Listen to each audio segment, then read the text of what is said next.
வாழ்க வளமுடன். நம்ம கார்டனை பார்க்கலாம் வாங்க. நெக்ஸ்ட் இந்த 3 காய், அன்றைக்கி 4 காய் அறுவடை செஞ்சோம். இப்போ இந்த 3 காயும் அறுவடை செஞ்சுக்கலாம். இங்கே ஒரு காய் இருக்குது ஃப்ரெண்ட்ஸ், இதையும் அறுவடை செஞ்சுக்கலாம்.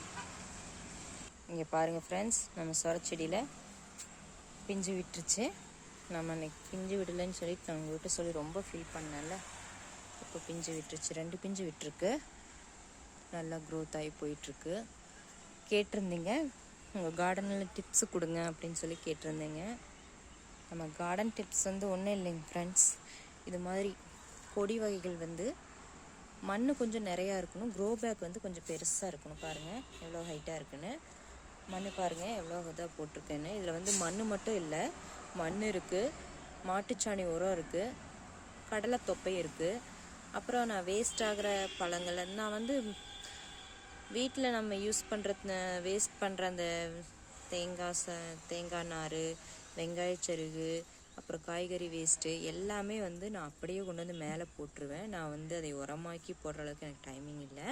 நான் அப்படியே போட்டுருவேன். இங்கே பாருங்கள், இந்த மாந்தலை, முருங்கைக்காய் வேஸ்ட்டாக போனது, இது மாதிரி எல்லாமே அப்படியே இருக்கும். நான் அப்படி தான் போட்டுருவேன். நான் மற்றபடி வேறு எதுவும் பண்ணுறதில்ல. நான் இந்த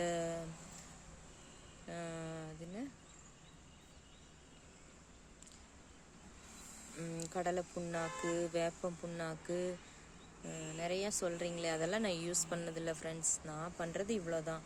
இது நம்மளுடைய பழைய மண்.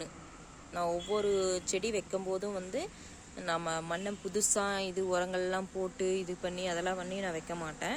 நான் வைக்கிறது எப்படின்னா, எப்பவும் போல் மண் அப்படியே இந்த க்ரோ பேக்கில் அப்படியே அதே மண் அப்படியே இருக்கும். நான் அப்படியே விட்டுருவேன். நான் மேலே கொண்டு இந்த மாதிரி வீட்டுக்கு வேஸ்ட்டெல்லாம் கொண்டு இப்படி தான் நான் மேலே போட்டு விட்டுருவேன். அவ்வளோதான். நான் இது ஒவ்வொரு செடிக்கும் நான் மண்ணை மாற்றிட்டு இருக்க மாட்டேன். பழைய மண்ணில் தான் செடி நல்லா வளரும். எப்பவுமே செடி வகைகள் அப்படின்னா க்ரோ பேக் சின்னதாக இருந்தால் போதும். கொடி வகைகள் அப்படிங்கும்போது க்ரோ பேக் இந்த மாதிரி அகலமாக இருக்கணும். இல்லைன்னா இந்த மாதிரி நீளமாக இருக்கணும். மண் நிறையா இருக்கணும். குவான்டிட்டி நம்ம வைக்கிற செடிகள் கம்மியாக வைக்கணும். ஒரு செடி 2 செடி வைக்கலாம் ஃப்ரெண்ட்ஸ், அதுக்கு மேலே வைக்கக்கூடாது. அப்போ தான் அதோட வளர்ச்சி நல்லா இருக்கும். இதே இது பாருங்கள், இந்த மாதிரி க்ரோ பேக்கில் நம்ம வச்சோம் அப்படின்னா பாருங்கள், இதில் எவ்வளோ செடி எவ்வளோ நீளமாக வளர்ந்துருக்குதுன்னு பாருங்கள் ஃப்ரெண்ட்ஸ். இதே சின்ன க்ரோ பேக்கில் வச்சு வைக்கிற செடியை காட்டுறேன் உங்களுக்கு. அதை பாருங்கள், அது எந்த அளவுக்கு நீளமாக இருக்குதுன்னு பாருங்கள். இது சின்ன க்ரோ பேக் தான். இதில் ஒரு செடி போட்டு விட்டுருக்கேன். இதோட வளர்ச்சியை பாருங்கள் எந்த மாதிரி இருக்குன்னு. அவ்வளோதான். இந்த மாதிரி ஒரே கிளைகள் போய் அதில் 2ஆக பிரிஞ்சு போயிட்டுருக்கு. ஆனால் இதில் காய்கள் 2 காய் தான் எடுத்திருக்கேன். ஓகேவா? பாருங்கள், இதில் இப்போ இதோட 12 காய்கள் நம்ம எடுத்தாச்சு. இது எப்போவுமே கொடிக்காய்கள் வேர் நல்லா போகிற மாதிரி இருக்கணும் ஃப்ரெண்ட்ஸ். வேர் நல்லா போகிற மாதிரி நம்ம அதுக்கு க்ரோ பேக் நம்ம ரெடி பண்ணணும். அப்படி ரெடி பண்ணோம் அப்படின்னா தான் நல்ல செடி நல்லா அகலமாக போகும். இது வேர் நல்லா போகிறக்கு இடம் இருக்குங்காட்டிக்கு தான் வேர் கீழே எந்த அளவுக்கு போகுதோ அந்த அளவுக்கு நம்ம கொடி இந்த மாதிரி நல்லா வளரும்.